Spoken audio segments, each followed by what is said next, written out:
Hi friends, good afternoon. இது ஒரு Saturday afternoon. என்ன லஞ்சுன்னு பார்த்துடலாம். இன்னைக்கு வந்து ஃபர்ஸ்ட் சைட் டிஷ் பார்த்தீங்கன்னா veg keema masala. Soya chunks இருக்குதுல்ல, அதுவும் பட்டாணியும் போட்டு ஒரு மசாலா மாதிரி செஞ்சுருக்கேன். இதுதான் ஃபர்ஸ்ட் சைட் டிஷ்ஷு. அதுக்கப்புறம் இங்கே பார்த்தீங்கன்னா இது க்ரீம் இருக்குல்ல, பால் ஆடை எடுப்போமே, அது வந்து ஃபர்மெண்ட் பண்ணி வச்சுருக்கேன். வெண்ணெய் எடுத்து நெய் காய்ச்சலாம் அப்படின்னு இது ஃப்ரிட்ஜில் எடுத்து வைக்கணும். அதுக்கப்புறம் பார்த்தீங்கன்னா இங்கே ஹோம்மேட் கீ. அப்புறம் இன்னைக்கான குழம்பு பார்த்தீங்கன்னா வாழைத்தண்டும் கடலைப்பருப்பும் போட்டு தேங்காய் அரைச்சி விட்டு ஒரு கூட்டு மாதிரி வச்சிருக்கேன், சாதத்தில் போட்டு சாப்பிட்றதுக்கு. இது தோசைக்கும் நல்லா இருக்கும், ஆக்சுவலி டின்னருக்கும் சரியா போயிடுது.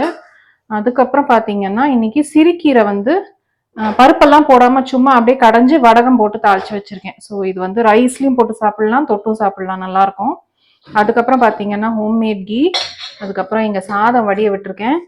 அண்ட் இது பார்த்தீங்கன்னா பெரண்டை பொடி. இது வந்து நான் ரெசிபி ஆக்சுவலி கவர் பண்ணியிருக்கேன். உங்களுக்கு ஒன்று இந்த வீடியோக்கு முன்னாடி வரத்துக்கு வாய்ப்பு இல்லை, இந்த வீடியோக்கு அப்புறம் தான் வரும். ஸோ சேனல் செக் பண்ணி பாருங்க. இது சும்மா சாதத்தில் போட்டு சாப்பிட்றதுக்கு இட்லி தோசைக்கும் நல்லா இருக்கும். ஸோ அதனால எடுத்து வச்சிருக்கேன். மீதி இருக்கிற பொடி வந்து நான் ஃப்ரிட்ஜில் ஸ்டோர் பண்ணிட்டேன், ஒரு பெரிய பேட்சே செஞ்சேன்.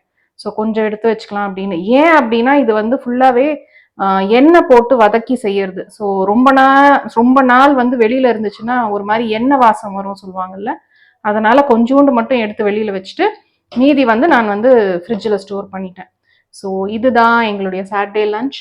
See you in the next video. Bye bye.